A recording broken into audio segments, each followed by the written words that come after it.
नमस्कार साथियों। ये औपचारिक तौर से प्रेस कॉन्फ्रेंस नहीं है, पर डिटेल ब्रीफिंग करूंगा। उसके बाद आपके कुछ सवाल हैं, कोई सवाल हैं, उसको भी मैं जवाब देने की कोशिश करूंगा। कल शाम को ही राहुल गांधी जी ने कांग्रेस पार्टी की जो सामाजिक न्याय और सामाजिक सशक्तिकरण को लेकर एजेंडा रहा है, और ये जो गारंटियां हमने दी थी सामाजिक न्याय को लेकर 2024 के लोकसभा चुनाव के समय, उस पर उन्होंने आपको अवगत कराया। और 3 हमारी जो मांग थी, इस गारंटी कार्ड में हमने गारंटियां दी थी। उसके बाद राहुल जी लोकसभा में बोले, और उसके पहले 23 अप्रैल 2023 को कांग्रेस अध्यक्ष मल्लिकार्जुन खड़गे जी ने प्रधानमंत्री को एक खत भी लिखा था। ये सब आपके पास है। ये 3 मुख्य मांग कांग्रेस पार्टी की ओर से जो एजेंडा है सामाजिक न्याय को लेकर, हमारे अहमदाबाद प्रस्ताव जो पारित हुआ अहमदाबाद में 9 तारीख को, 9 अप्रैल को। पहली मांग थी जाति जनगणना। दूसरी मांग थी कि जो 50% सीलिंग लगाया गया है आरक्षण को लेकर अनुसूचित जाति, अनुसूचित जनजाति और ओबीसी वर्गों के लिए, उसको हटाने की मांग थी संविधान संशोधन के द्वारा। और तीसरी मांग थी जो राहुल जी ने कल उसका जिक्र किया, जो अनुच्छेद 15(5) है हमारे संविधान में। अनुच्छेद 15(5) जो 2006 में शामिल किया गया था, उसको पूरी तरीके से लागू करने की मांग थी, और उस पर मैं और जानकारी आपको दूंगा। तो ये 3 मांगे हैं। मैं शुरुआत करूंगा कि 24 दिसंबर 2019 को मैं क्रोनोलॉजी दूंगा, और क्रोनोलॉजी समझने की जरूरत है। 24 दिसंबर 2019 को प्रधानमंत्री ने कैबिनेट बैठक की अध्यक्षता की, और उस बैठक के बाद एक प्रेस नोट निकाला गया। इसकी कॉपी मैं आपको दे दूंगा, पर यह पीआईबी के वेबसाइट पर आपको मिल जाएगा आसानी से। 24 दिसंबर 2019, और शुरुआत में प्रेस रिलीज कहता है, the union cabinet chaired by the Prime Minister Shri Narendra Modi has approved the proposal for conducting Census of India 2021 at the cost of rupees 8,254 crores।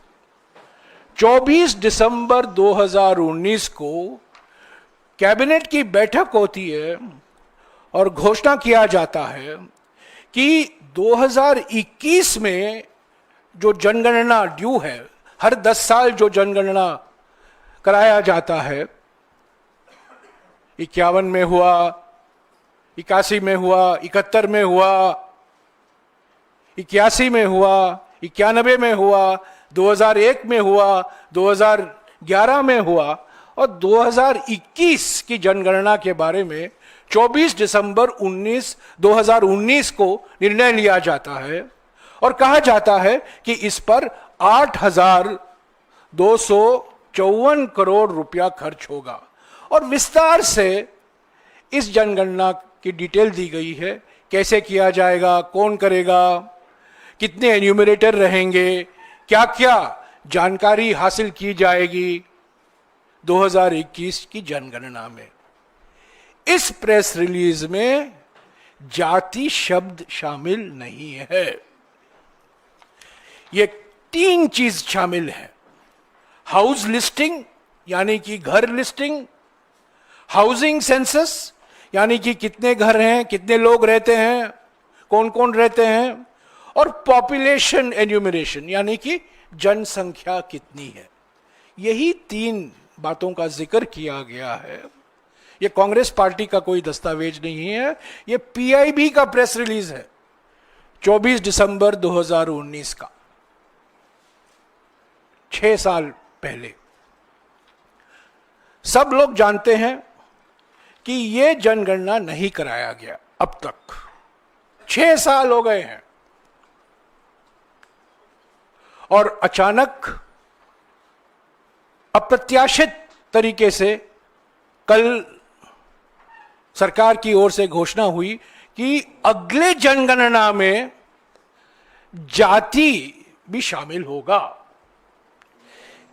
जैसा कि कल राहुल जी ने कहा, हेडलाइन तो दे दिया पर डेडलाइन कहां है? डेडलाइन के बिना हेडलाइन में तो प्रधानमंत्री बहुत माहिर हैं। उन्होंने कह दिया जाति शामिल होगा, और राहुल जी ने कल सवाल उठाया, आप एक रोड मैप देश के सामने रखिए। 6 साल से हम इंतजार कर रहे हैं इस जनसंख्या का। आप ही ने 24 दिसंबर 2019 को निर्णय लिया था, तब तो जाति का कोई जिक्र नहीं था। अचानक कल आपने कह दिया कि जाति जनगणना इस जनगणना के जो जनगणना कराया जाएगा उसमें शामिल होगा। 2025-26 में गृह मंत्रालय में जो सेंसस कमिश्नर का ऑफिस है, जो सेंसस कराता है, जो जनगणना कराने की जिम्मेदारी दी गई है, इस ऑफिस को 2025-26 के बजट में 575 करोड़ रुपया आवंटन हुआ है। 575 करोड़। और 24 दिसंबर 2019 को नरेंद्र मोदी की सरकार कहती है जनता को कि जनगणना कराने के लिए 8,254 करोड़ रुपए की जरूरत है। तो पहला सवाल यह है, 575 करोड़ में आप कौन सी जनसंख्या कराएंगे? जाति को छोड़िए, जो साधारण से जो आप करवाते हैं हर 10 साल, वो भी नहीं है। तो मंशा क्या है? मानसिकता क्या है? मकसद क्या है? हेडलाइन, कोई डिटेल नहीं, बजट में आवंटन नहीं। यह है हकीकत। 2019 का निर्णय जहां जाति शामिल नहीं है, और कल शाम का जो घोषणा हुई है वहां अचानक कहा गया है कि जाति भी गिनी जाएगी, जाति की संख्या भी गिनी जाएगी। राहुल जी ने कहा हम इसका स्वागत करते हैं, एक सही कदम है, पर कई सवाल खड़े होते हैं। मंशा के लेकर सवाल खड़े होते हैं। हेडलाइन तो मिल गया, पर डेडलाइन क्या है? कब कराएंगे? जनसंख्या आपको 2021 में कराना चाहिए था। आप बहाना देते हैं कोविड महामारी आ गई। कोविड महामारी के समय 50 से भी अधिक देशों ने जनसंख्या कराई, पर हमारे देश में जनसंख्या नहीं हुआ, सेंसस नहीं हुआ। कोविड महामारी 23 में नहीं था, 24 में नहीं था। 2-3 साल तो आपके पास थे जनसंख्या कराने के लिए, नहीं कराया। एक साल पहले, ठीक 1 साल पहले, जब प्रधानमंत्री हर एक टीवी चैनल को इंटरव्यू दे रहे थे, जब अपने आप को नॉन बायोलॉजिकल प्रधानमंत्री के रूप में पेश कर रहे थे, ये उन्हीं का शब्द है, मैं उनको याद दिलाना चाहता हूं। 28 अप्रैल को 2024 को वो कहते हैं कि जो लोग कास्ट सेंसस की बात करते हैं वो अर्बन नक्सल हैं। प्रधानमंत्री अर्बन नक्सल कब से बन गए? गृहमंत्री अर्बन नक्सल कब से बन गए? हम सोच रहे थे कि गृहमंत्री नक्सलवाद के खिलाफ ऑपरेशन कर रहे हैं सब जगह, गृहमंत्री भी अचानक अर्बन नक्सल बन गए, प्रधानमंत्री अर्बन नक्सल बन गए। ठीक 1 साल पहले एक चैनल के इंटरव्यू में, और ये सब हमारे कागजात नहीं है, ये सब सबको उपलब्ध है, जो कास्ट सेंसस की मांग कर रहे हैं उनकी विचारधारा, उनकी सोच अर्बन नक्सल की सोच है, प्रधानमंत्री ये कहते हैं। तो प्रधानमंत्री जी कल शाम को क्या हो गया? अर्बन नक्सल नहीं याद आया आपको? और आपने धूमधाम बड़े तरीके से ये कहा कि हम जाति जनगणना कराएंगे, और इसका श्रेय लेने में लगे हुए हैं सभी मंत्री और प्रधानमंत्री, गृह मंत्री, अलग अलग मंत्री, सरकार के प्रवक्ता। 11 साल से प्रधानमंत्री ने जाति जनगणना के बारे में चुप्पी नहीं तोड़ी। बार बार ये मांग की गई कांग्रेस पार्टी की नेताओं की ओर से, और भी पार्टियों ने मांग की कि जो जनगणना, जाति जनगणना 2011 में कराया गया था,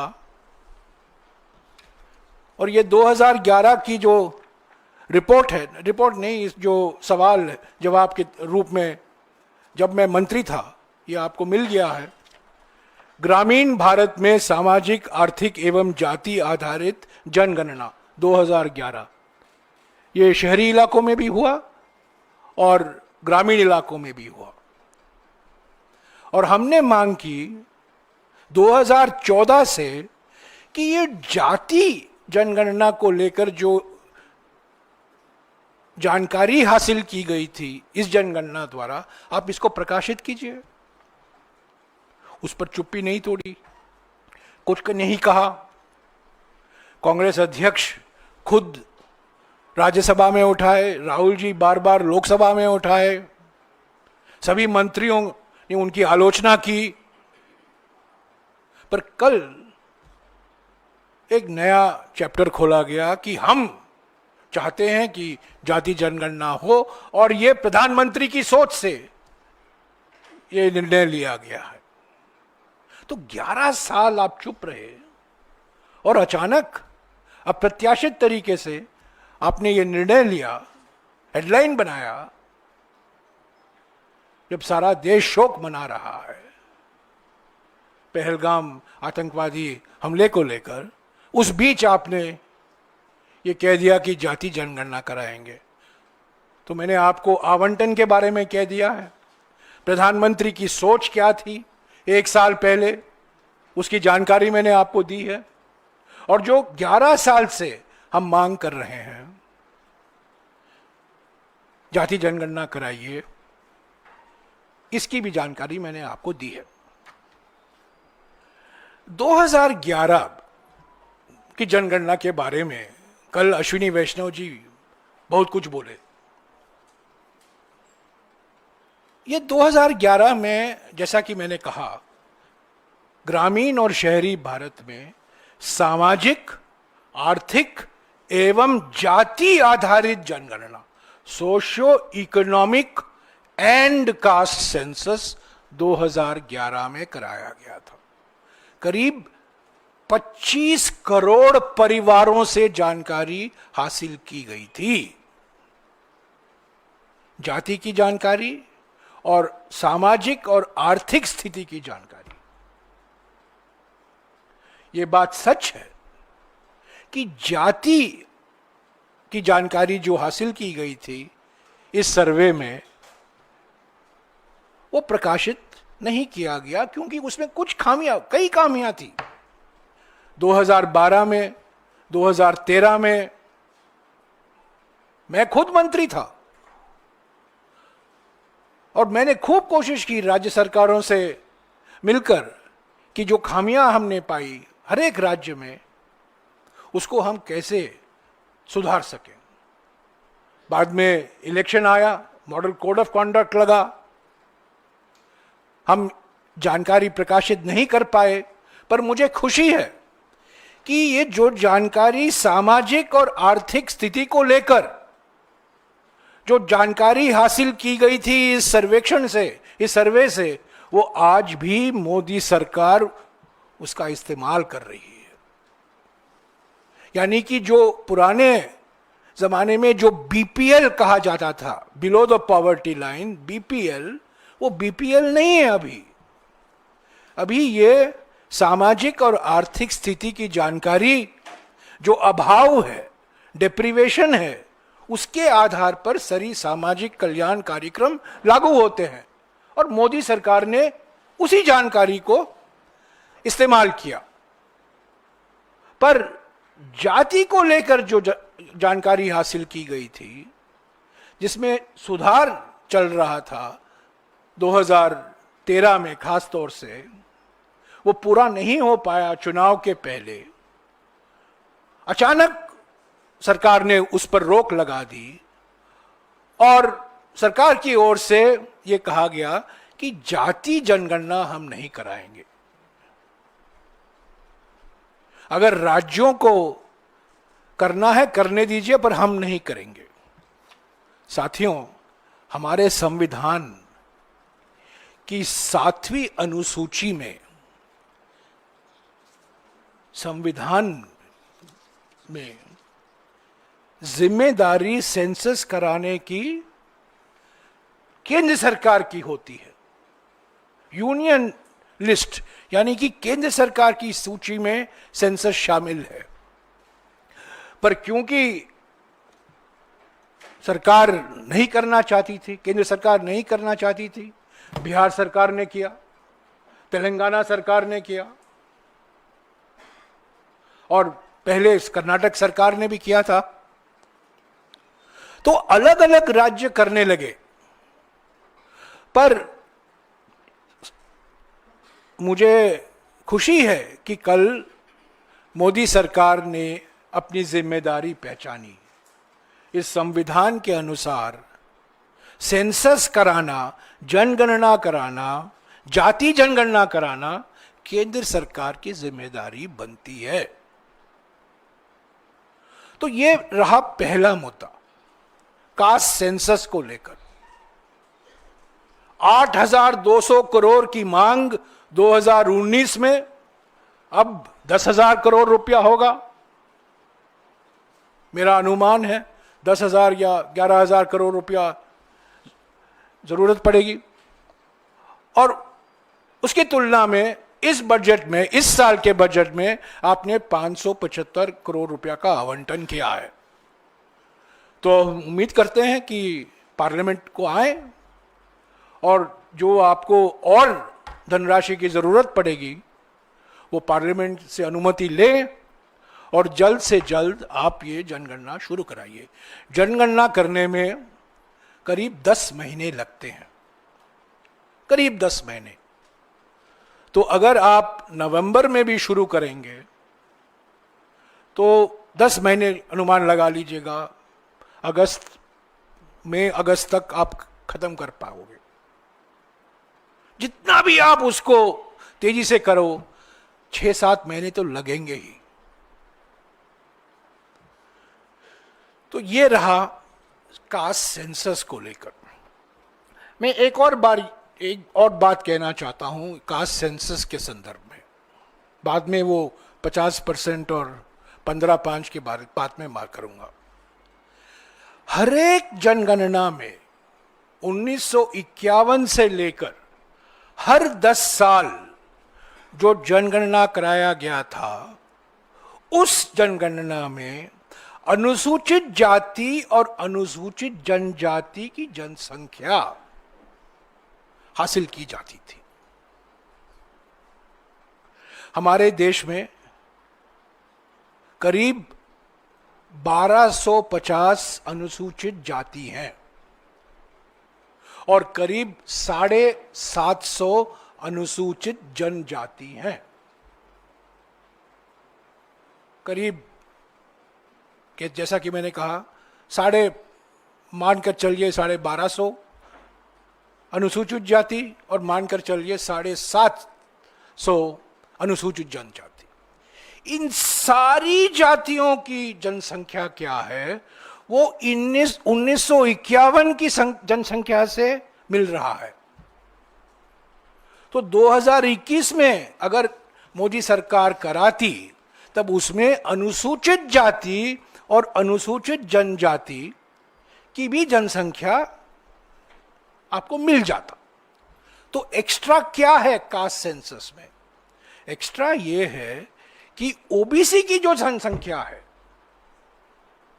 जो नहीं ली गई थी 1951 से, वो ली जाएगी। तो जनसंख्या में क्या डिस्ट्रीब्यूशन है, कितने अपर कास्ट हैं, कितने ओबीसी हैं, वो भी मिल जाएगा। ऐसे तो अनुसूचित जाति और अनुसूचित जनजाति की जनसंख्या आपको तो मिलेगी ही, पर एक्स्ट्रा आपको अतिरिक्त जानकारी क्या मिलेगी कि ओबीसी की जनसंख्या क्या है, और जो नॉन ओबीसी हैं, नॉन शेड्यूल्ड कास्ट है, नॉन शेड्यूल्ड ट्राइब है, उनकी भी जानकारी आपको मिलेगी। तो पूरी जानकारी, जैसा कि राहुल जी बार बार कहते थे, ये एक्सरे आपको मिल जाएगा। समाज में जाति आधारित जनगणना करेंगे तो आप जनगणना की डिस्ट्रीब्यूशन क्या है, अलग अलग जातियों की जनसंख्या क्या है, और क्यों हम ये जानकारी चाहते हैं? क्योंकि हमारे संविधान में आरक्षण जनसंख्या पर दिया जाता है। इसके बारे में मैं अभी बात करूंगा। तो दूसरी बात, ये 50% को लेकर बार बार मैं आज अखबार में पढ़ रहा हूं, बिहार के चुनाव को मद्देनजर रखते हुए कल शाम को इन्होंने कास्ट सेंसस की घोषणा की है। मैं आपको बता दूं, बिहार में कास्ट सर्वे हो चुका है, नई बात नहीं होगी। बिहार में, तेलंगाना में हो चुका है, और बिहार में 65% रिजर्वेशन दिया गया है, और तेलंगाना में भी कास्ट सर्वे के मुताबिक रिजर्वेशन दिया जा रहा है। मुसीबत आती है कि सुप्रीम कोर्ट ने 1962 में पहली बार 28 सितंबर 1962 में एक मशहूर केस है, जो लोग पढ़ना चाहते हैं मैं वो जजमेंट आपको दिलवा दूंगा, M.R. Balaji versus state of Mysore. M.R. Balaji versus state of Mysore, supreme court में 28 सितंबर 1962। पहली बार सुप्रीम कोर्ट ने कहा कि 50% एक सीमा होनी चाहिए, आरक्षण 50% के ऊपर नहीं हो सकता। ये संविधान में कहीं नहीं लिखा है। बाबा साहब अंबेडकर ने कहीं नहीं कहा था, पटेल साहब ने कभी नहीं कहा था, हमारे संविधान के निर्माताओं ने कभी नहीं कहा था। 28 सितंबर 1962 को सुप्रीम कोर्ट तय करता है कि आरक्षण 50% के ऊपर नहीं जा सकता। M.R. Balaji versus state of Mysore. उसके बाद कई निर्णय में यह दोहराया गया, और सबसे महत्वपूर्ण जो जजमेंट आया, ऐतिहासिक जजमेंट, जिसके वजह से मंडल कमीशन की सिफारिशें लागू हुई, नरसिम्हा राव जी की सरकार, जब नरसिम्हा राव जी प्रधानमंत्री थे और सीताराम केसरी जी समाज कल्याण मंत्री थे, 16 नवंबर 1992, 16 नवंबर 1992, 16 नवंबर 1992, Indira Sawhney versus Union of India. आपको याद होगा, इंदिरा सोनी सब लोग जानते हैं। इंदिरा सोनी निर्णय में भी यह दोहराया गया कि आप मंडल कमीशन, मंडल आयोग की सिफारिशें आप लागू कर सकते हैं, ये बुनियादी संरचना के खिलाफ नहीं है, संविधान का कोई उल्लंघन नहीं है, संविधान के बुनियादी संरचना के खिलाफ नहीं है, पर एक शर्त लगाई। और वो शर्त क्या थी कि अनुसूचित जनजाति और ओबीसी वर्गों के लिए आरक्षण 50% के ऊपर नहीं होगा। तो एमआर बालाजी का निर्णय उन्होंने दोहराया। उसके बाद 1992 के बाद कई राज्यों ने आरक्षण बढ़ाए, 50% की सीमा पार कर गए। पर एकमात्र राज्य था, यह बहुत महत्वपूर्ण बात है और लोगों को जानकारी नहीं है, एकमात्र राज्य जिसका आरक्षण का कानून हमारे संविधान में शामिल किया गया, 9वीं सूची में शामिल किया गया, 9th शेड्यूल में शामिल किया गया। और वो कौन सा कानून था? Entry 257, Tamil Nadu backward classes, scheduled castes and scheduled tribes, reservation of seats in educational institutions and appointments or posts in the services under the State Act 1993। Narasimha Rao ji की सरकार थी, कांग्रेस की सरकार थी। इस कानून अधिनियम को, तमिलनाडु के अधिनियम को तत्कालीन मुख्यमंत्री जयललिता जी थी, उन्होंने बातचीत हुई केंद्र सरकार से और यह निर्णय लिया गया कि 9वीं सूची में यह अधिनियम शामिल किया जाएगा। अगर आप देखें 9वीं सूची में, और 9वीं सूची के बारे में मैं आपको और कुछ बताऊंगा, 284 एंट्री हैं, 284 कानून हैं जो 9वीं सूची में शामिल किए गए हैं, और एकमात्र आरक्षण कानून तमिलनाडु का है। ज्यादातर कानून भूमि सुधार से संबंधित है, लैंड रिफॉर्म से संबंधित है। तो तमिलनाडु का कानून आया यहां। संविधान के 9वीं सूची का माने क्या है? संविधान की 9वीं सूची का माने यह है कि इस पर कोर्ट का निर्णय को यह नहीं लिया जा सकता, यह कोर्ट से संरक्षित है, न्यायालय इस पर टिप्पणियां नहीं कर सकती, इसमें बदल नहीं ला सकती। ये तब सोच था, इसमें भी कुछ परिवर्तन आया है, उसका भी मैं आपको जानकारी दूंगा। आप माफ कीजिएगा, ये थोड़ा क्लासरूम के माफिक हो रहा है, पर ये सब जानकारी मैं दे रहा हूं आपको, क्योंकि ये जानकारी आपको मोदी सरकार से नहीं मिलेगी। तो ये तमिलनाडु का कानून शामिल किया गया 9वीं सूची में 1994 में, इफेक्टिव 31/8/1994 ये शामिल किया गया। तो तमिलनाडु में आज संरक्षण 69% है, पर वो गैर संवैधानिक नहीं है, वो इलीगल नहीं है, गैर कानूनी नहीं है, वो सुरक्षित है, हमारे संविधान के द्वारा वो सुरक्षित है, एकमात्र राज्य है। तो ये 50% सीमा की मांग राहुल जी ने क्यों की? 50% की सीमा को हटाने की मांग खड़गे जी ने क्यों की? एआईसीसी ने क्यों की अहमदाबाद में? क्योंकि अगर आप 50% पार करोगे तो सुप्रीम कोर्ट कहेगा यह गैर संवैधानिक है, तमिलनाडु को हटाकर। और यही हुआ है।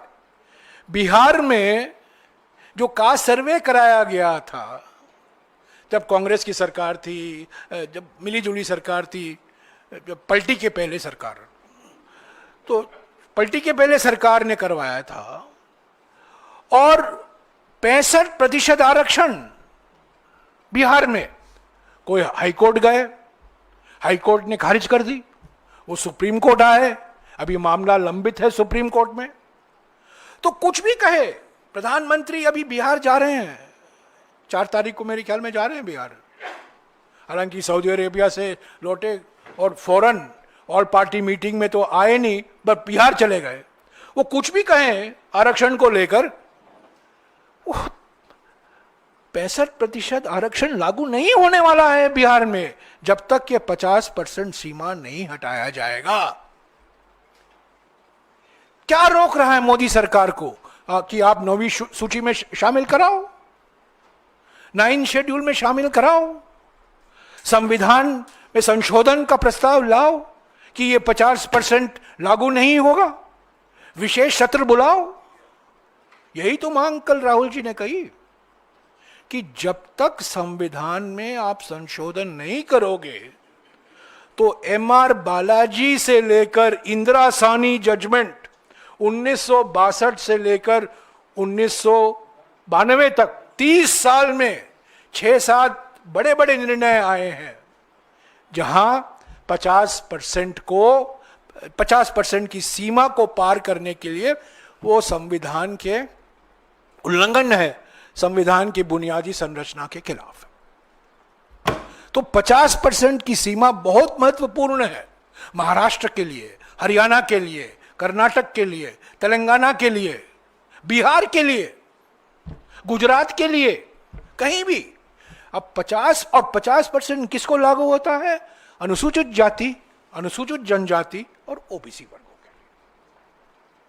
इकोनॉमिकली वीकर सेक्शन इस 50% में नहीं आते हैं, वो अलग है।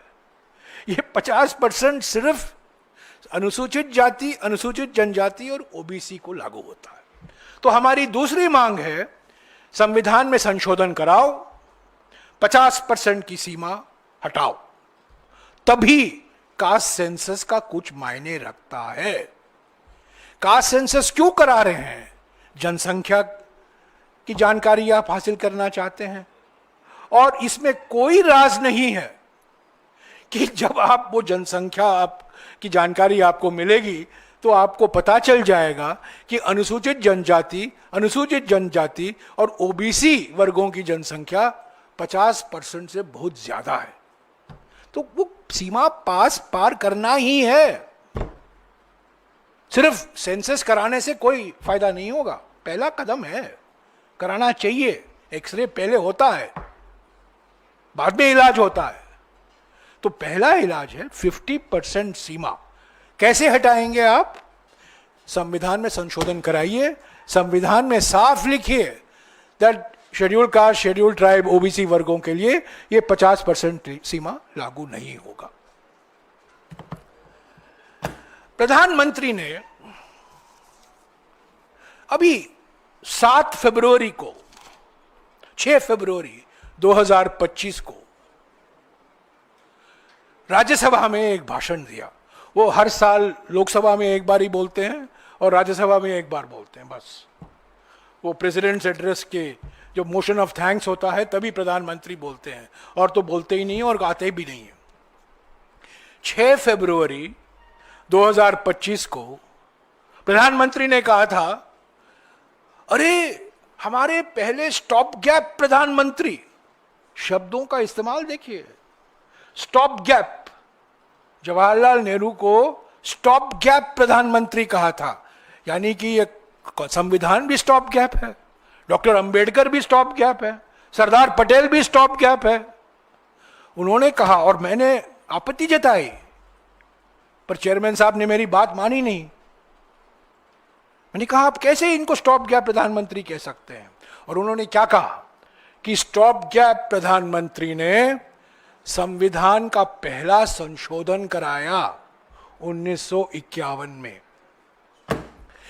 इस संविधान का संशोधन क्यों कराया गया? प्रधानमंत्री बोलेंगे नहीं। मेरे पास ये जो संविधान का पहला संशोधन किया गया 1951 में, पहले एक सेलेक्ट कमिटी बिठाई गई थी। तब लोकसभा राज्यसभा नहीं था। कॉन्स्टिट्यूएंट असेंबली को आजादी के बाद प्रोविजनल पार्लियामेंट बनाया गया। राज्यसभा नहीं था 1951 में, उसका नाम लोकसभा नहीं था, प्रोविजनल पार्लियामेंट कहा जाता था। पार्लियामेंट कहा जाता था, कभी कभी प्रोविजनल पार्लियामेंट। और पहले संशोधन के लिए 21 सदस्यों वाली एक सेलेक्ट कमेटी बिठाई गई। उस जमाने में विधेयक सेलेक्ट कमेटी को भेजा जाते थे, आजकल तो वो नहीं रहा। आजकल बिल आता है, उस पर चर्चा होती है और पारित हो जाता है, कमेटी में समीक्षा के लिए भेजा नहीं जाता। 21 सदस्यों की समिति बनी और ये रिपोर्ट मैं आपको दूंगा। मैंने पार्लियामेंट्री के लाइब्रेरी के आर्काइव से इसको ढूंढ निकाला है।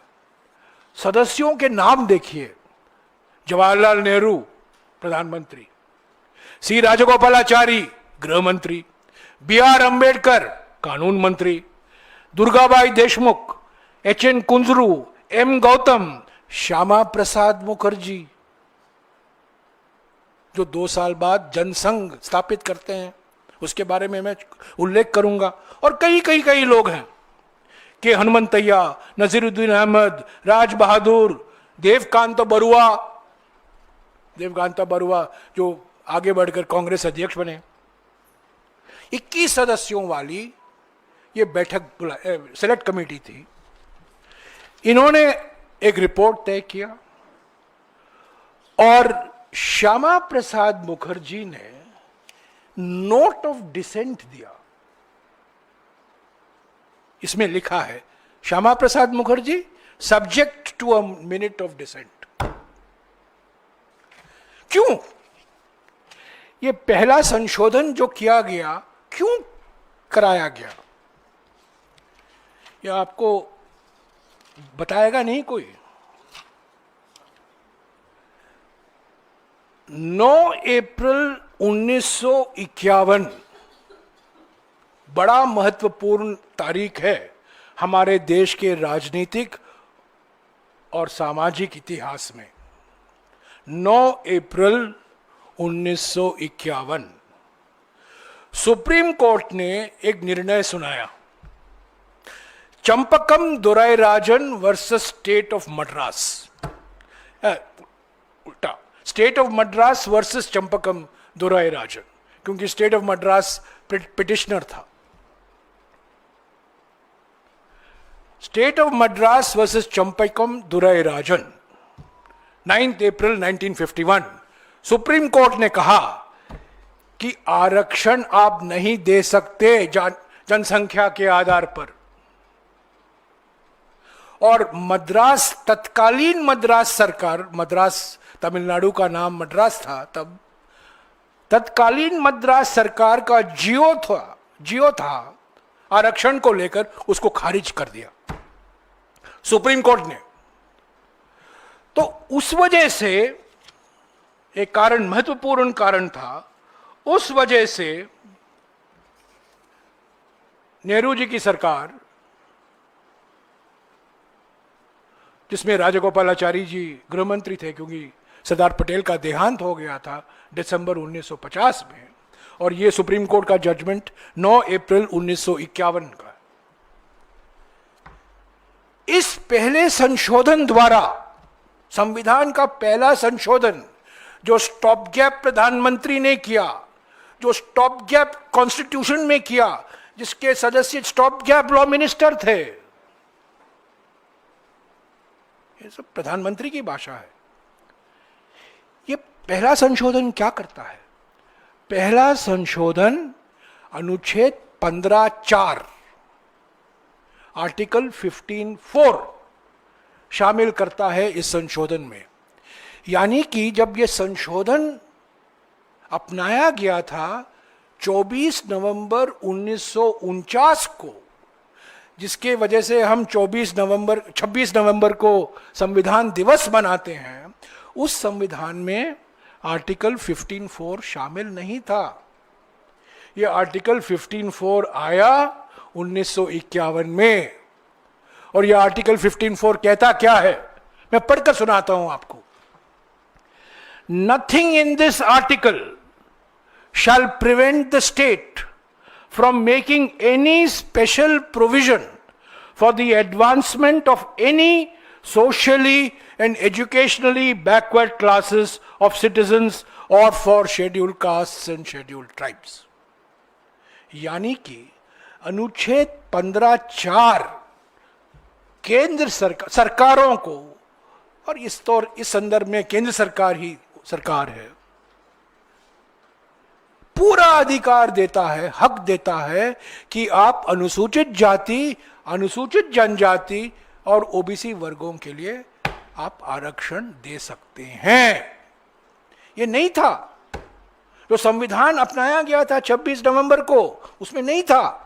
इसीलिए 9 अप्रैल 1951 में सुप्रीम कोर्ट ने उसको खारिज कर दिया था, जीओ गवर्नमेंट ऑर्डर को।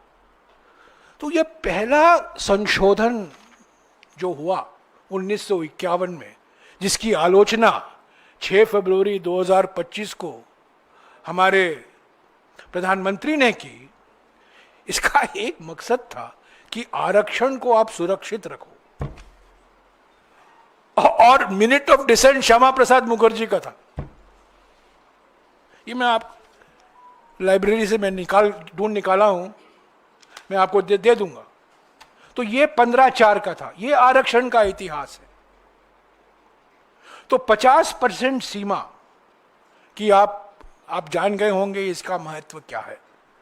आप जाति जनगणना के जो नतीजे आएंगे उसके आधार पर आप आरक्षण देने की स्थिति में नहीं होंगे, क्योंकि आप 50% क्रॉस करोगे, और 50% अगर आप क्रॉस करोगे तो आप संविधान का उल्लंघन कर रहे हैं।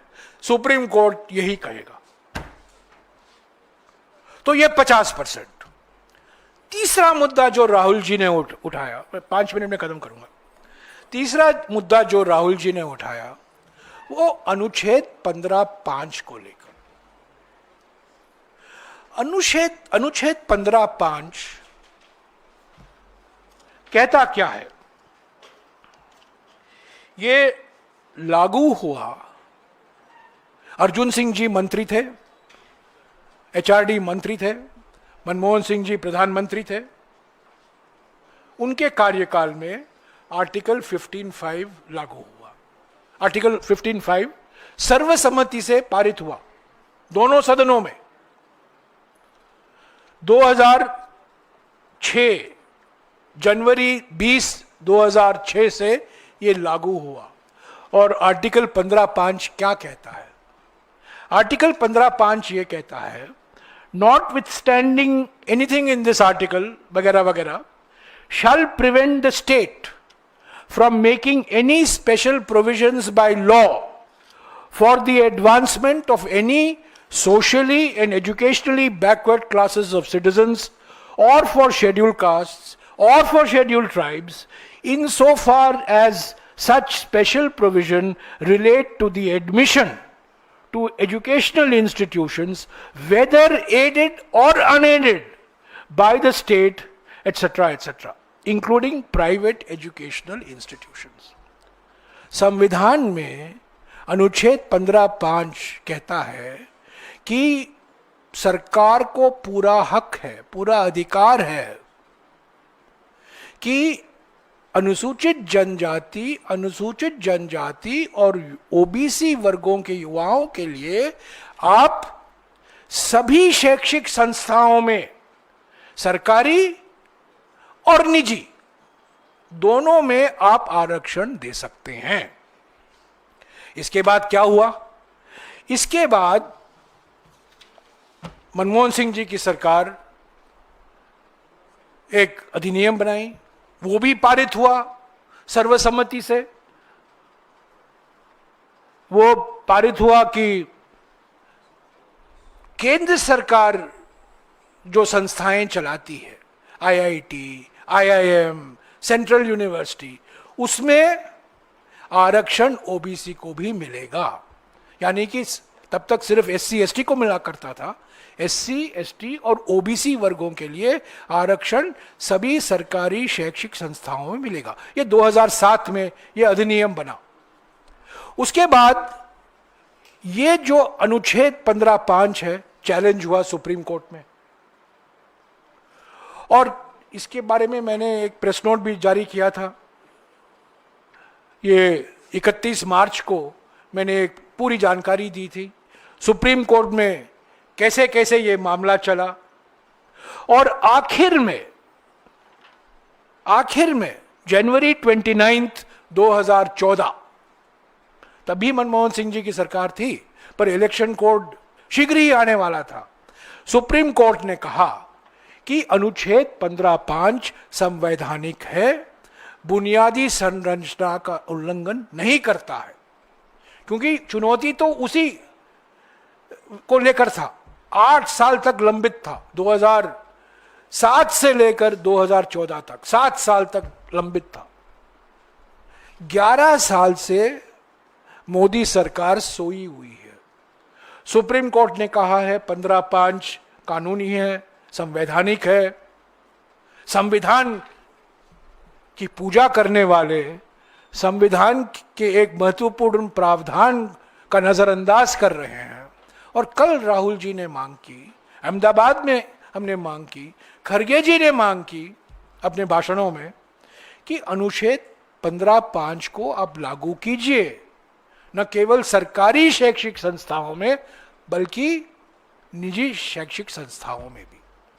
तो ये 3 मुद्दे, कास्ट सेंसस, 50% सीमा और अनुच्छेद 15(5), ये कांग्रेस पार्टी की सामाजिक न्याय, सामाजिक सशक्तिकरण की एजेंडा रही है। राहुल जी ने इस पर बार बार अपनी बात संसद के अंदर, संसद के बाहर रखी है।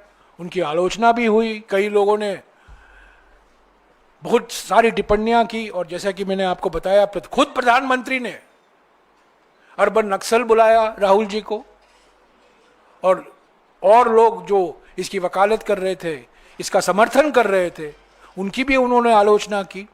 पर कल एक पहला कदम लिया गया, हेडलाइन जरूर बना, पर कोई डिटेल्स नहीं है, आवंटन नहीं है, समय सीमा नहीं है, किस तरीके से ये जानकारी हासिल की जाएगी उसका कोई डिटेल नहीं है। और जानकारी हासिल करने के बाद क्या 50% की सीमा हटाओगे, उस पर चुप्पी। क्या कास्ट सेंसस के बाद आप आर्टिकल 15(5) लागू करोगे, उस पर चुप्पी। तो साथियों, ये कल मेरे ख्याल में हेडलाइन मैनेजमेंट ही था और कुछ नहीं था। इसको हम गंभीरता से कैसे ले सकते हैं? इनका इतिहास देखिए। 2019 को 24 दिसंबर को इन्होंने क्या कहा था, और 6 साल बाद क्या कह रहे हैं। तो कांग्रेस पार्टी की लड़ाई अभी पूरी नहीं हुई है। कल CWC की बैठक है 4 बजे को, इस पर विचार होगा।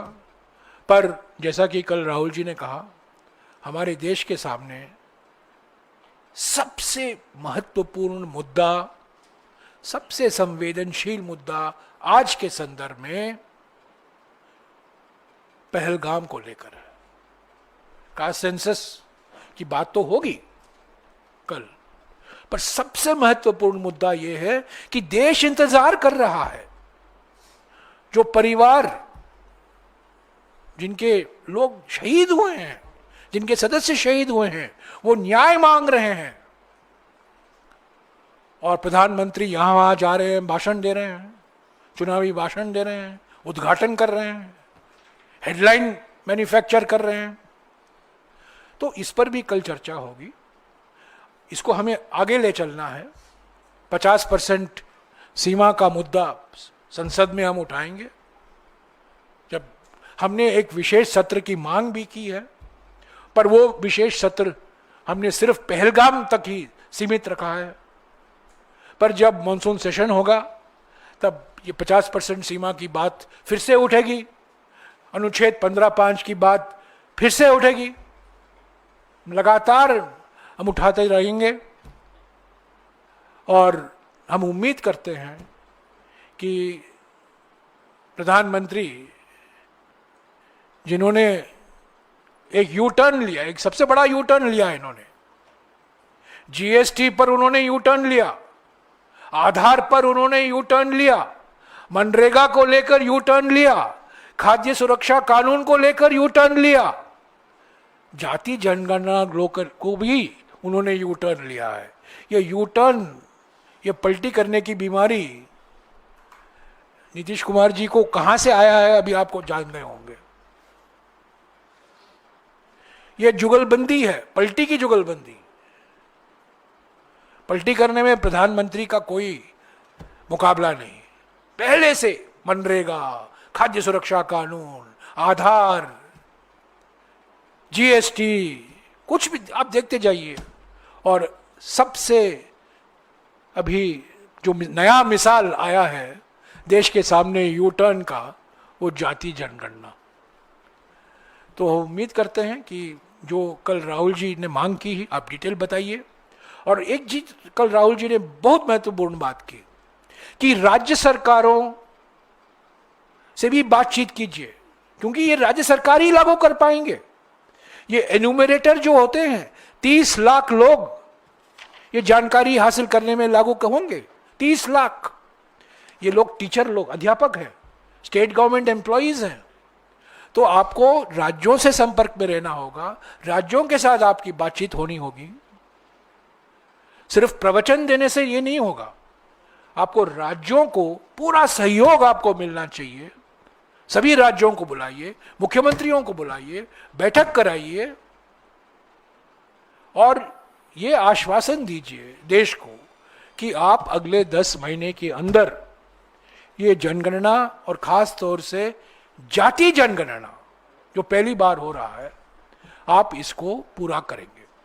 और इसका जो असर होगा वो कदम आप लेंगे अभी से, यानी कि वो 50% सीमा हटाने के लिए और 15/5 को निजी संस्थाओं में लागू करने के लिए। शुक्रिया। हाँ जी, एक एक करके। हाँ, Smita Sharma here. Just 2 quick questions. One is, was there any significant difference in the Telangana-Karnataka models because Karnataka census report took more than a decade, of course, to be tabled. Do you also perhaps see some sort of an electoral pushback or a blowback in terms of communities for the stand taken? And in terms of your request for the special session for Parliament on Pahalgam, do you see that happening at all? Have you heard back from the government in terms of a response? well, we have made, first we made a request for an all-party meeting. That was agreed. Within 2 days it was called. Prime Minister had the time to go to Bihar. He didn't have the time to come for the all-party meeting. But nevertheless, the meeting took place. Congress President and Rahul ji raised concerns, but most importantly, extended full unstinted support to the government to this terror attack, which in the words of the CWC resolution was masterminded by Pakistan. We are very clear. इसके सूत्रधार पाकिस्तान है। इसमें कोई संकोच नहीं है हमें बोलने की, और ये हमारे रेजोल्यूशन में भी हमने कहा। तो उसके बाद आफ्टर दैट राहुल जी, खड़गे जी both wrote to the Prime Minister asking for an all-party meeting. We have not heard, frankly, anything from the government. We did what we thought was in the public interest. We should have a special session on 22nd of February 1994. Please remember, 22nd of February 1994, Lok Sabha and Rajya Sabha passed a unanimous resolution regarding POK.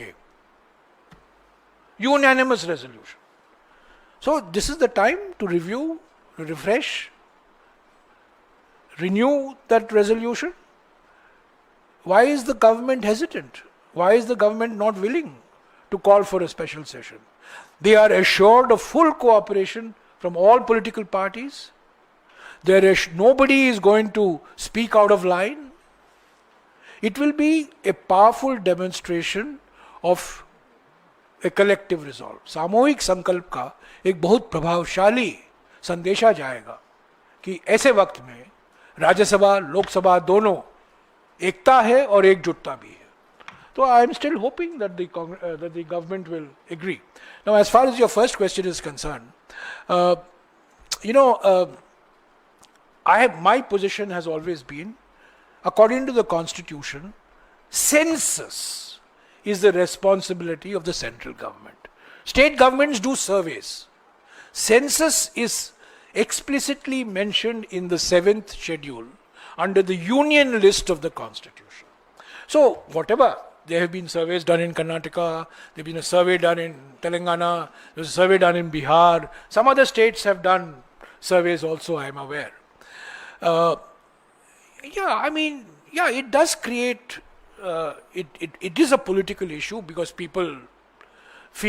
some people feel they are overcounted, some people feel that some groups have been overcounted, some groups feel they've been undercounted. That is inevitable.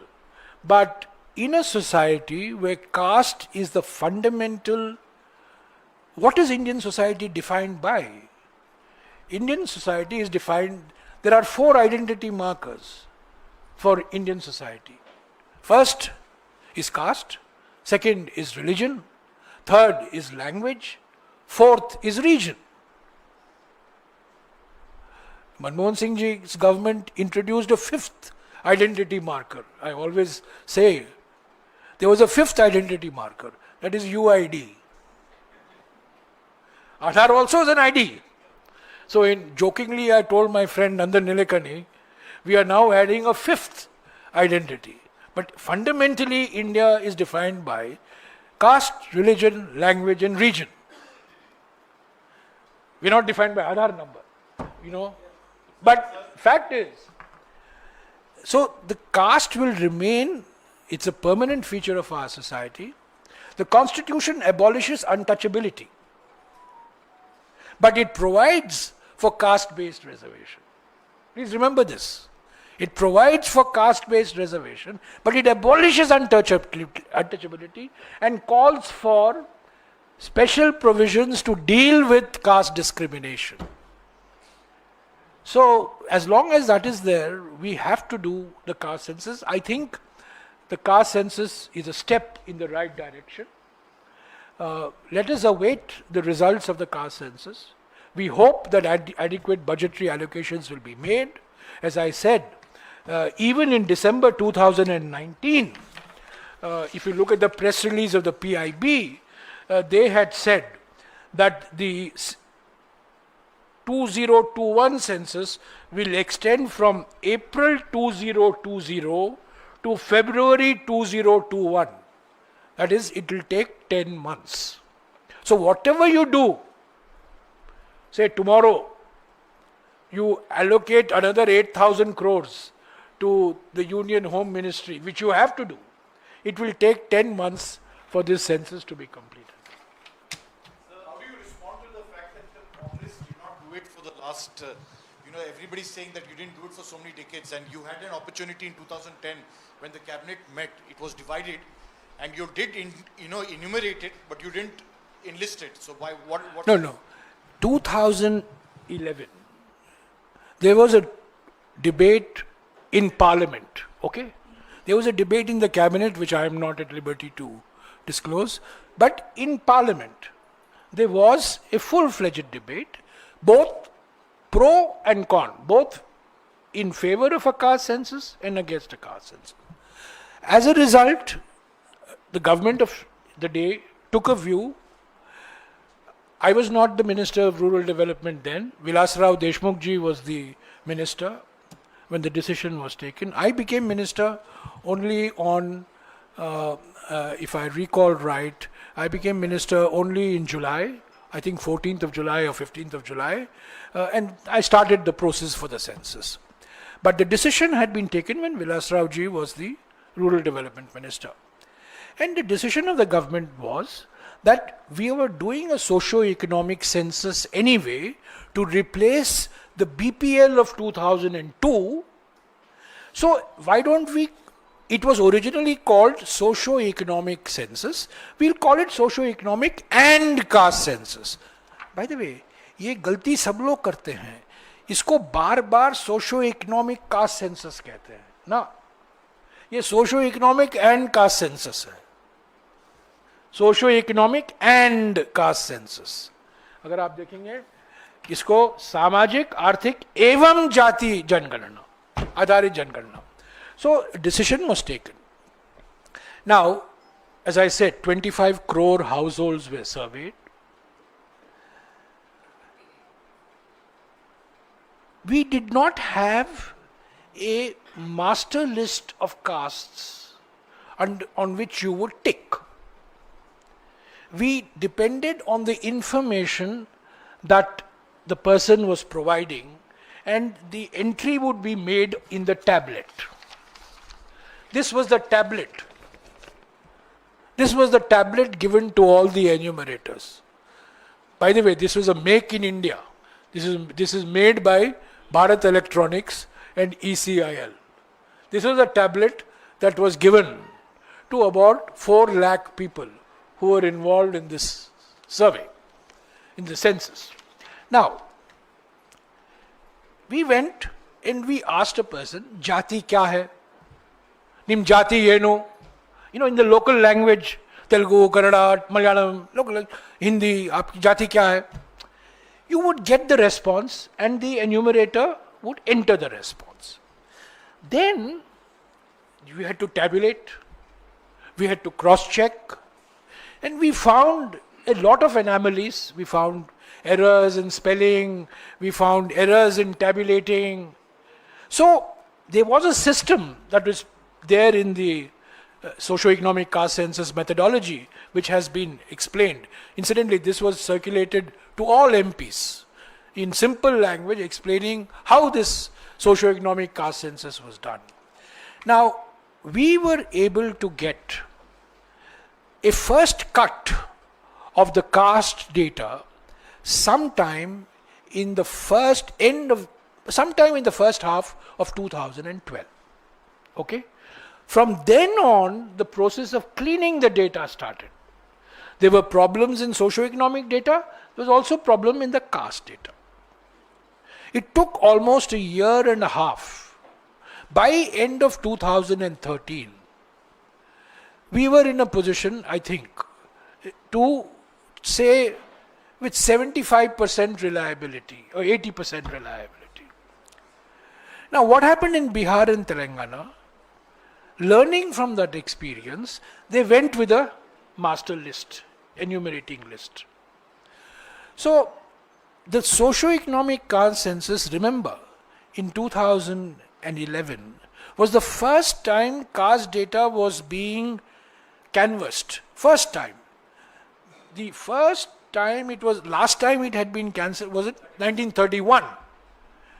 It was also canvassed in 1941, but in 1941 was not published because of the war. In 1931 it was canvassed, but much water has flown since 1931. No, we could not publish. In my view, when the new publishing in 2014 was out of the question because the code of conduct was coming into play in February. If the Modi government was serious, they could have cleaned up that data of the SECC 2011 and published that data at the end of 2014. However, they didn't do that. And if they felt that the caste data was not reliable, they could have done a fresh socio-economic caste census. No. What they did, they took the socio-economic data. Even today, many government programs of the Modi government are dependent on the socio-economic deprivations data collected from this census. So they took the socio-economic deprivations, जो सामाजिक और आर्थिक अभाव की जानकारी थी, उसको उन्होंने अपनाया, पर जाति की जानकारी नहीं अपनाई. And the reason for that is very simple. Mr. Modi and the RSS have been dead against a caste census from day one. The RSS has been against a caste census. Mr. Modi has been against a caste census. And that's why yesterday Mr. Rahul Gandhi said it was a sudden development. It was sudden, unexpected. And the reason is very simple, as I told you. I mean, look at the slogans that were done in Maharashtra election campaign 1 year ago. Ek hain to, I mean, you know what, you remember that.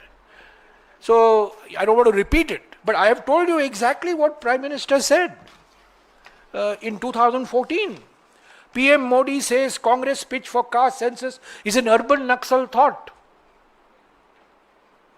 So, that's my argument, you know, that's my argument, is I'm trying to be as open and with the information as possible. Sir. And I would urge you, those of you who are interested, one of the few websites of the UPA time that has survived is the SECC website.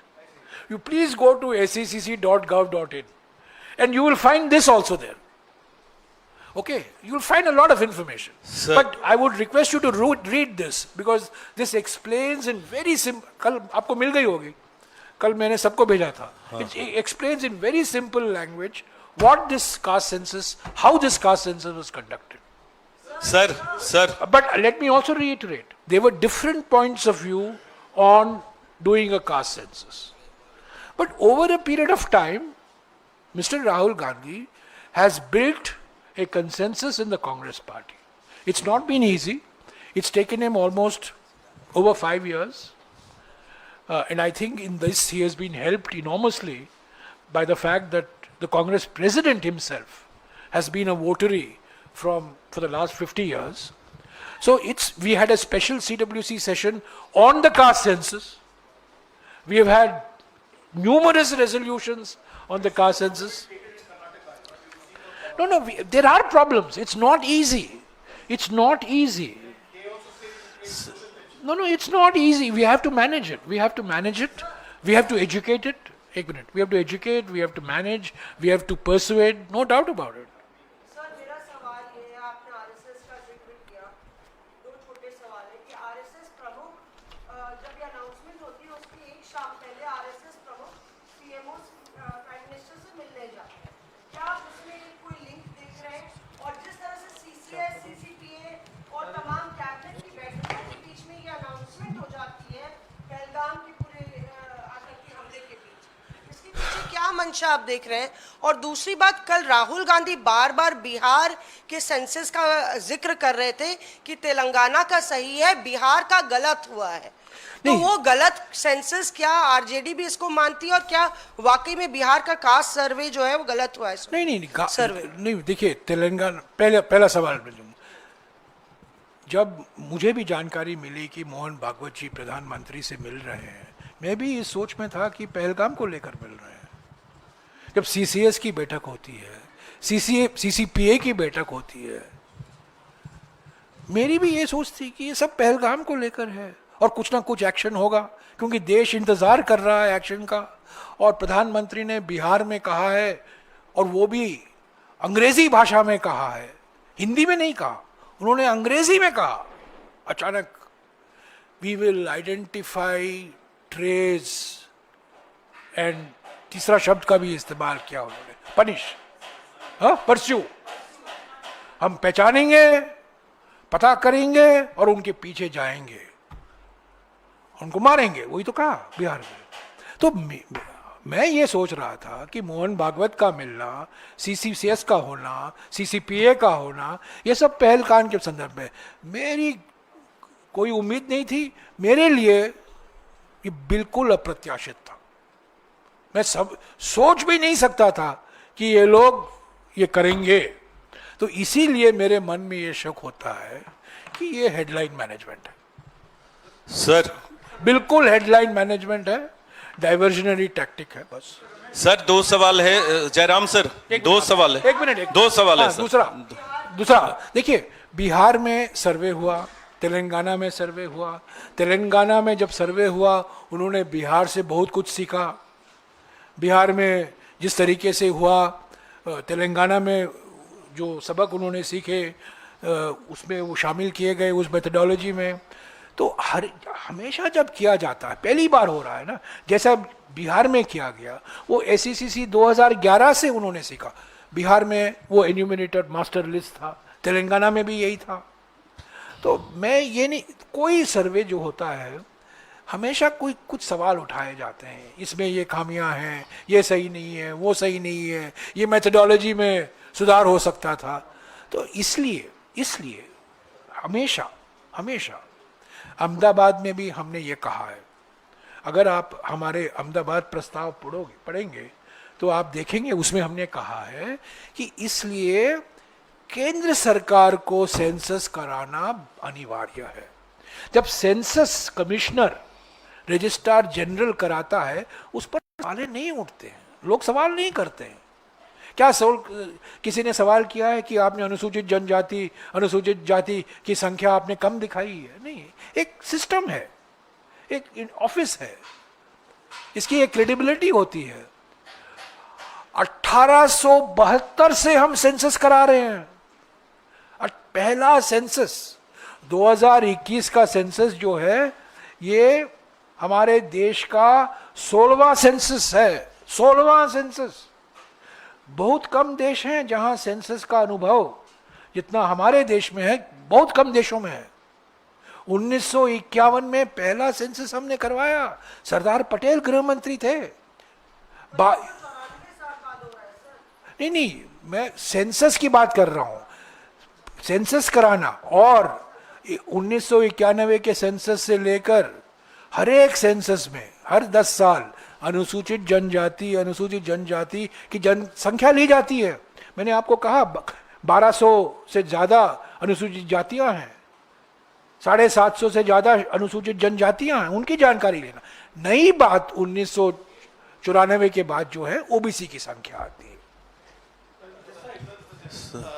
Do you think such a census would count, apart from SCs and STs, only OBCs or also general category? And secondly, how do you ensure that the census goes beyond counting numbers and also gives an assessment of land ownership, presence of representation in government jobs, in organized sector jobs of each caste? See, as of now, the press release of December 19th, 2019, all it says, give me a minute, I'll just read out for you. The Union Cabinet, chaired by the Prime Minister, Shri Narendra Modi, has approved the proposal for conducting a census of India at a cost of rupees 8,054 crores and updation of the National Population Register. ये भी very important, NPR, यानी कि citizenship के बारे में. National Population Register at a cost of 3,900 crores. इसकी तुलना में इस बजट में सिर्फ 575 करोड़ आवंटन हुआ है. So you can imagine how serious the Modi government is. Now, the census of India will cover the entire population of the country, while the NPR will also cover all the population except in the state of Assam, because that time, Assam was, NRC was being held. Now, what are the details? What will the census do? They're very important. The Indian census is the largest administrative and statistical exercise in the world. The next decennial census is due in 2021 and would be conducted in 2 phases. Phase 1, house listing and housing census. That is April to September 2020, and population enumeration, which is Jansankhya, 9th February to 28th February 2021. Then it goes on to mention what are the information that will get collected. The main, from what I understand, which they released, the asset surveys are done separately. The SECC did the asset survey. How many cycles are you owning? किनके पास गाड़ी है, 2-wheeler है, गाड़ी है, वो सब SECC से हासिल किया गया था. बट जो जनसंख्या कराया जाता है वो ज़्यादातर पॉपुलेशन तक सीमित रहता है. तो asset distribution I am not so sure that they are going to include in the जनसंख्या. See, क्या आता है इस जनसंख्या से? Motorized 2-wheeler, 3-wheeler, 4-wheeler, fishing boat, mechanized 3-wheeler, 4-wheeler, agriculture equipment. क्या आपके पास किसान क्रेडिट कार्ड है कि नहीं? क्या आपके परिवार में कोई सदस्य सरकारी एम्प्लॉई है कि नहीं? क्या आपके परिवार में कोई नॉन एग्रीकल्चर में काम करता है कि नहीं? तो क्या आपके सदस्य परिवार के कोई सदस्य के 10,000 रुपया प्रति माह से ज्यादा आय है कि नहीं? देखिए, सो इन अ वे दिस एसईसी जो 2011 में पहली बार किया गया था, जिसकी आज आलोचना हो रही है, ये सारा जानकारी और ये सारी जानकारी सरकार इस्तेमाल कर रही है। सबसे बड़ी बात यह है कि सोशो इकोनॉमिक डेटा सरकार इस्तेमाल कर रही है, पर कास्ट डेटा वो इनकार कर दे रही है। Yeah.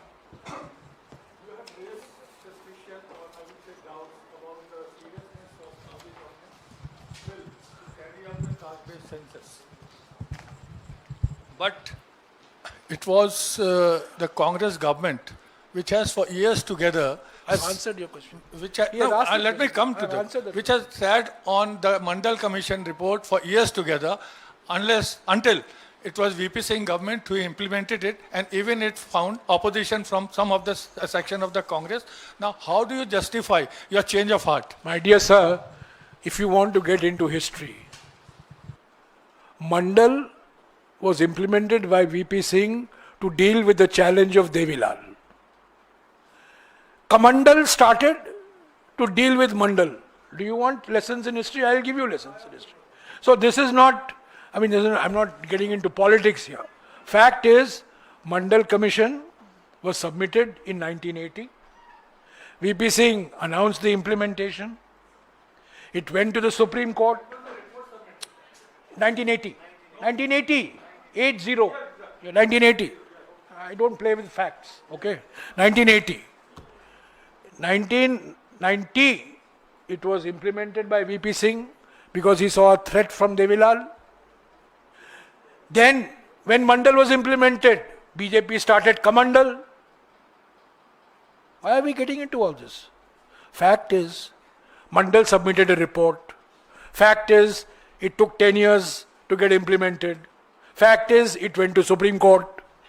Fact is, from Supreme Court, no, whether we sat on it, where we kept the report, whether we discussed the report, I would request you to go through the archives. It is wrong to say that we sat on it. We couldn't sit on so many volumes of that report. We had a discussion on it. There was discussion. Arjun Singh implemented that Mahajan Commission report in Madhya Pradesh. Please remember this. Those who criticize the Congress government, please look at Arjun Singh's record as Chief Minister, who implemented the Backward Class Commission report. Who implemented the Backward Class Commission report in Gujarat when Madhav Singh Solanki was the Chief Minister. So, no, these are not his. The issue here is Mr. Modi. The issue is not Congress party. मैंने कल कहा है, BJP को तय करना है, उनका निशाना कौन है? कांग्रेस पार्टी है या पहलगाम के आतंकवादी या पाकिस्तान? कांग्रेस को बार बार निशाना बनाया जा रहा है, पहलगाम को लेकर निशाना हम, ये मंडल और ये कास्ट सेंसस को लेकर निशाना हम। सवाल ये है कि एक साल पहले जिस व्यक्ति ने जाति जनगणना को अर्बन नक्सल सोच कहा था, अचानक उन्होंने अपना विचार कैसे बदला? बताएं। देश के नाम एक संदेश दें, देश के नाम संदेश देने में उनका कोई मुकाबला नहीं। उन बताएं देश को क्यों उन्होंने 11 साल तक इसका विरोध किया, चुप रहे, और अचानक उन्होंने ये निर्णय लिया कि कास्ट सेंसस कराएंगे। बोलने दीजिए। इशू वो है, इशू ये नहीं है कि कांग्रेस क्या की, 10 साल बैठी रही, कुछ नहीं किया। बात यह है कि जब इंदिरा साहनी जजमेंट आया, नरसिम्हा राव जी प्रधानमंत्री थे, सीताराम केसरी जी समाज कल्याण मंत्री थे, वो लागू हुआ, रोजगार के लिए लागू हुआ, और शिक्षक संस्थाओं में 2007 से लागू हुआ। सर, क्या एक बड़ा राजनीतिक मुद्दा कांग्रेस पार्टी से छीनना चाहती है? आपको लगता है इसलिए चुनाव किया करना है? आज देश के सामने एक ही राजनीतिक मुद्दा है, आतंकवाद से हम कैसे लड़ें, पहलगाम के सूत्रधार को क्या जवाब दे, वो एकमात्र मुद्दा है, वही एक मुद्दा है। ये सब महत्वपूर्ण है, अपना इसका समय आएगा, 50%, 15-5, कास्ट सेंसस, ये सब चलता रहेगा, पर एक ही मुद्दा है आज कि पहलगाम से जो स्थिति उत्पन्न हुई है, पाकिस्तान को आप क्या जवाब देंगे, परिवारों को क्या न्याय दिलाएंगे, वही एक मुद्दा है। सर दो सवाल है। Lunch time. दो सवाल। एक ये कि आप जो कह रहे हैं कि जातिगत जनगणना के बाद 50% की सीलिंग टूटनी चाहिए, यानी जातिगत जनगणना के बाद जिसकी जितनी संख्या परसेंटेज में हो उसको उतना ही आरक्षण देगी कांग्रेस या सरकार से मांग करेगी, इस हिसाब से जिस धर्म का जितना प्रतिशत है उतना मिलना चाहिए। और दूसरा सवाल यह है कि तमिलनाडु का जिक्र कर रहे हैं आप, उस मॉडल को हिमाचल प्रदेश जैसे राज्य में कैसे लागू करेंगे? तमिलनाडु में 90% के आसपास ओबीसी SC ST हैं, हिमाचल प्रदेश में वो आबादी आधी से कम है। 69% तक संवैधानिक है, जो अधिनियम 9वीं सूची में है 69% का अधिनियम है। अगर आप हमारा गारंटी कार्ड देखेंगे तो 2024 के लोकसभा चुनाव के समय निकाला गया था, हिस्सेदारी न्याय 5 न्याय थे, युवा न्याय, नारी न्याय, किसान न्याय, श्रमिक न्याय, आज श्रमिकों का दिन है, श्रमिक न्याय और हिस्सेदारी न्याय। और हमने क्या कहा है, आरक्षण का हक, ये आपके सवाल का जवाब है। संवैधानिक संशोधन द्वारा 50% सीमा हटाकर SC ST OBC को आरक्षण का पूरा हक, ने साफ लिखा है, ये हमारी गारंटी है। हाँ जी। Hi, sir. Anant Gupta from Scroll, sir. Jairam ji, yeah. या Anant Gupta from एक Scroll. ही पूछने दीजिए, last. Yeah. As you pointed out, sir, the BJP went into the last Lok Sabha election firmly contesting the idea of the caste census. Do you see yesterday's announcement as some sort of a conceding of a moral defeat by the BJP? Belatedly so, but is it conceding defeat in last year's Lok Sabha elections? It's a moral defeat, it's a political defeat. It's a huge political defeat, it's also a moral defeat. But I'm still unable to understand why the Prime Minister did what he did yesterday. It was sudden, it was unexpected. But it's a good first step forward. Okay?